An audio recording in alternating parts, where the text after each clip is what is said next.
point, we're gonna run through your entire workout. I'm gonna point out form, what you should be looking for, things to avoid, and some common mistakes. So for starters, we have the clamshell. You're gonna come down on your side. You're gonna make sure that your elbow and your shoulder are aligned. Remember, we wanna keep everything in a straight line. And here, you can either keep everything on the ground and just simply do your clamshells where you are opening up. You want all of this movement to come from your inner thigh. You don't want to be rotating your hips as you're doing it. To advance this, you can come up into a side bridge and do your clamshells here. So now you're getting your adductors and also some core exercise in there as well. Next, we have the deadlift. So with the deadlift, this is a hinge movement. We're not bending. You're gonna hold the weights in front of your thighs. And you should make contact with your thighs, especially in the beginning, so that you know that you are hinging and using proper form.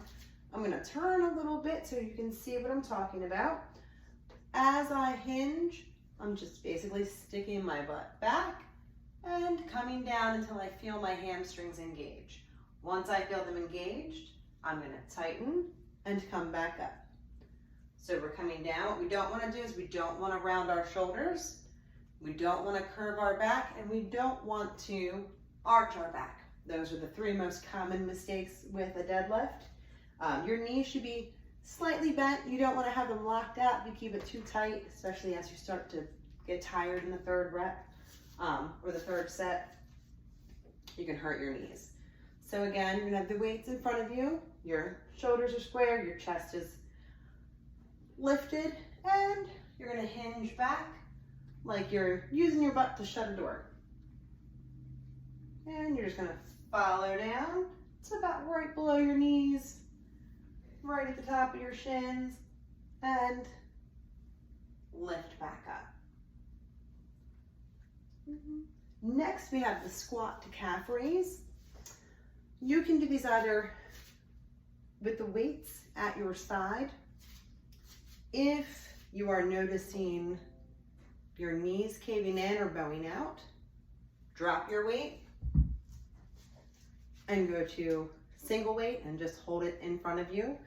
But for starters right now, what I want you to think about having your knees over your hips, ankles over your knees. So we have a nice straight line. Don't take your stance out wide yet. We can advance to that later. Right now I want to make sure that everything is moving the way that we want it to. So I'm gonna do a few like this so you can see, and I'm gonna turn to the side so you can see that as well. So here my feet are hip width apart, my shoulders are back, I'm simply holding the weight at my side, it's not really doing anything, and I'm going to drop down into the squat, and then I'm going to come up. So you can see the logo on my shirt the entire time.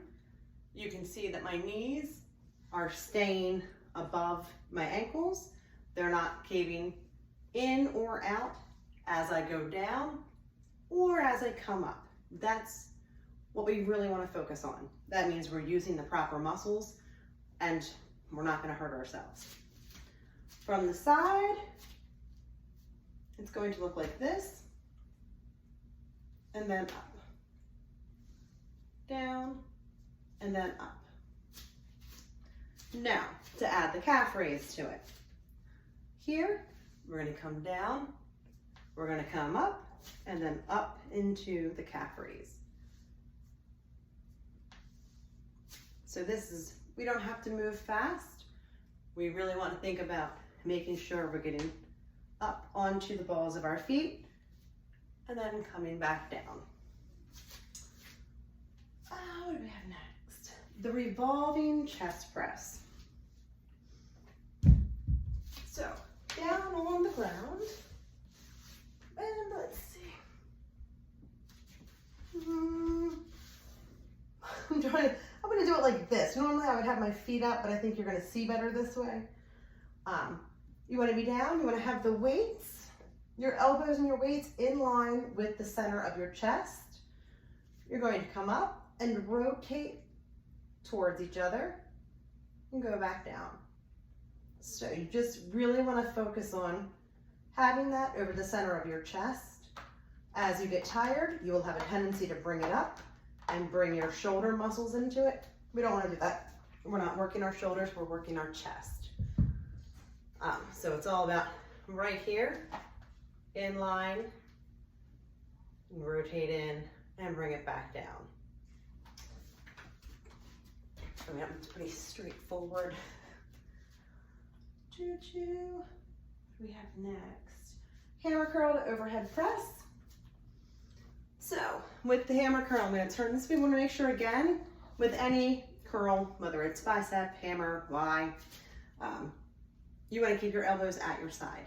Don't let your elbows come up or flare out, because then we're taking the biceps out of the picture and we're bringing our shoulders into it. So if you find yourself doing this, your weight's too heavy, lower your weight, it's not a big deal. If towards the third set, you find that you're leaning back a little bit, your weights are probably a little heavy, you can either lower your weights or try kickstanding, which will just kind of help to balance you out. So hammer curl, your palms are facing each other, facing your thighs, and you're going to curl up. And then once you get to your shoulders, you're going to lift your arms straight above. So your ears, your biceps are right next to your ears. Come back down and then lower all the way. So we want to make sure that we're getting full extension up and we're getting full extension down. That way we're engaging the entire muscle. So from a side view, see where my elbows are next to my body. Up, and then up, down, and down. Next we have tricep dips. I am pretty sure I have this all set up where you can see everything that I want you to see with the bench. So you're going to sit on the edge of the bench. Your palms are right next to you. You're going to scooch forward just enough that your butt is off of the bench. You can let your back or the top of your behind touch the bench a little bit so you feel that you are close enough to the bench to really get those triceps. The farther out your feet are, the more engaged your triceps are going to be, and the closer your back is. So those are the two things that you're looking for. You want to make sure your elbows are pointed back and they go back, and that your back is staying close, your butt staying close to the bench. If you start coming out like this, you're going to feel it right in your shoulders. Bench row. Let's see. Like this. So with the bench row, you're going to put your opposite knee on the bench. So in this case, I'm doing my left knee and my left hand on the bench, and straight line again. So my wrist is over my shoulder, or my wrist is over my elbow, which is over my shoulder. My knee and my hip are in a straight line. I'm going to bend down, I'm going to pick up my weight, and I'm going to row it back, basically kind of like to my pocket. So the back part of the dumbbell is hitting my hip. You should feel this right in here and down in here. So you're going to do 12 of these on one side and then switch and do 12 on the other. And that's one where you can probably use a heavier weight. If not, you'll build up to that quickly. So next we have the pullover. This you can do on your bench or on the floor. Your bench is going to give you a greater range of motion. So I'm going to do it both so you can see how both of them look. Let's see. So here, I'm going to lay on the bench, and because I'm short, I lift my feet up. My bench is a little tall too. I'm going to cradle the dumbbell, hold it above my head, And I'm going to lower the dumbbell. And then I'm going to lift it. So I inhale as I go down. And then exhale as I come up. So this, we're using our lats. What you don't want to do, people have a tendency here to think it's a tricep exercise. And they come here and then they end up bending and doing triceps. We already did that. We don't need to do triceps again. We really want to work these lat muscles right on each side. So that's what it looks like on the bench. You can see it has the longer range of motion. On the floor, it's the same thing, but you're not going as far.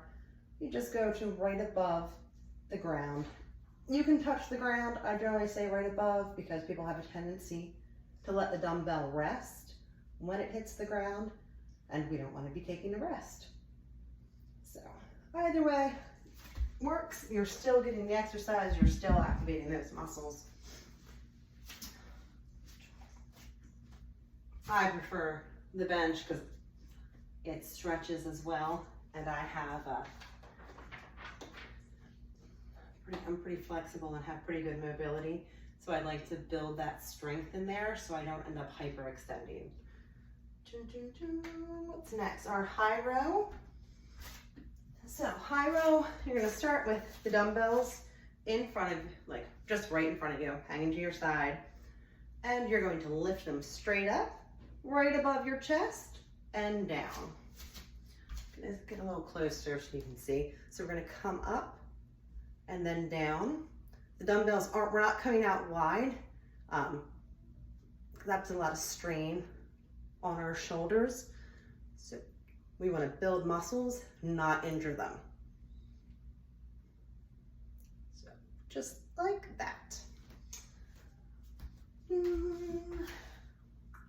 Oh, next we have our core exercises.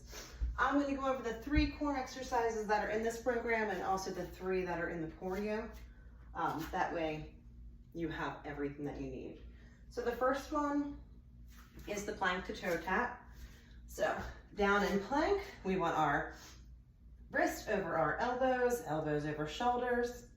We want a flat line, so our butt is flat. I'm gonna make a nice board. And then we push back, touch the opposite toe, and come down. Push back. So this is a very controlled movement, not about speed. It's about getting the stretch, engaging the core, coming back down into that full plank. Coming back.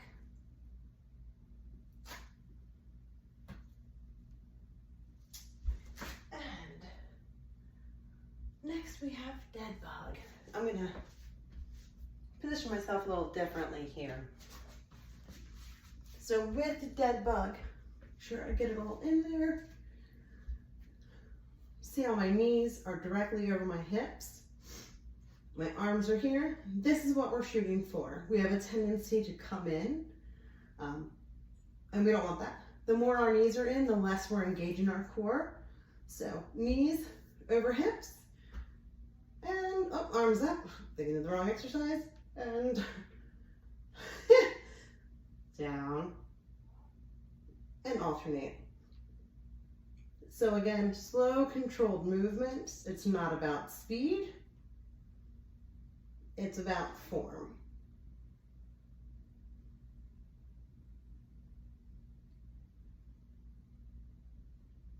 And that is dead bug. If you're struggling keeping your knees over your hips, take your arms out of it, put your arms wide, and start with just doing the lower body. Still engages the core, still a core workout. It just allows your brain to kind of adjust to a movement that it's not used to doing.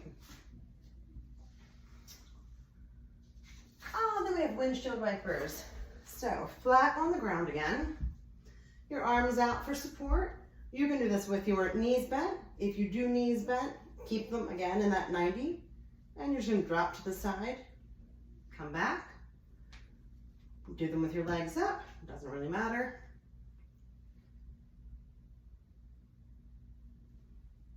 Inhale as you come center. Exhale as you drop to the side. And you're just going to go far enough that you feel your core engage here. So it's not a huge movement. Your shoulders should stay on the ground. If you find that your shoulder's coming up, you're going too far in the movement. Little kitty.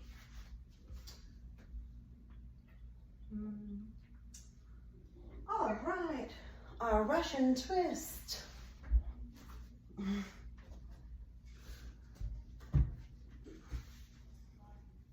So with the Russian twist, you're going to sit kind of at an angle, so your body makes a V. If you do yoga, you know, this is the start of your V hold. We can get there at some point, but we're going to start right here. Hold a weight, or don't. You don't need a weight if you feel it's too much. And you're simply going to turn, come back center, turn. So it's not a huge movement. You don't have to think about turning your shoulders. The movement is coming from your core, and that's where you want it to come from. We don't really want to bring our upper body into it.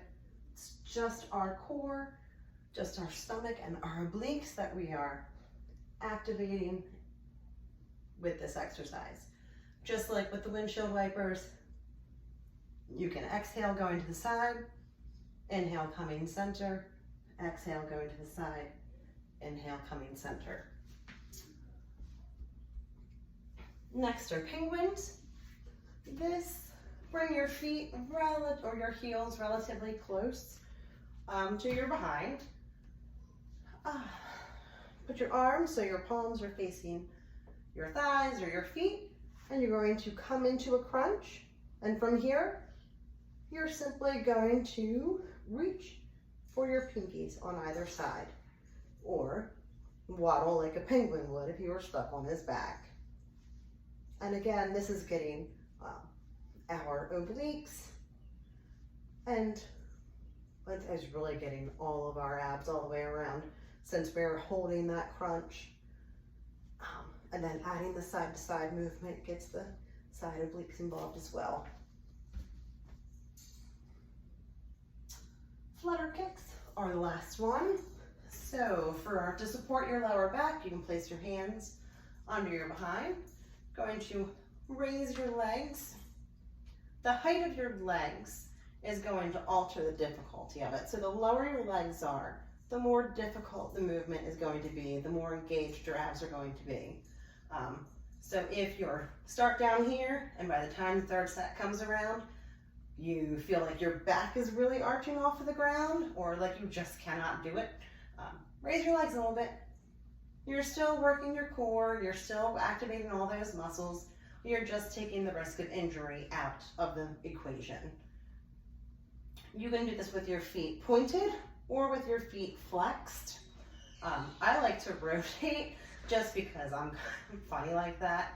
I will generally do one set with them pointed, one set with them flexed, and let the third be whatever I feel like at the day. I think that is everything. Again, if you have any questions, problems, if you're not sure of anything, give me a call, shoot me a text, whatever. I can swing by and check form, help you go over anything, make any adjustments. And if we need to, I can sub an exercise out if you feel like it's just not working, it's not comfortable. Nothing that we do should hurt, right? You might feel pain and you might feel sore, but it shouldn't hurt. There's a difference. So if you're doing something and you feel like it is hurting you, stop doing it. Let me know, and I'll come up with something else that we can do to take care of that.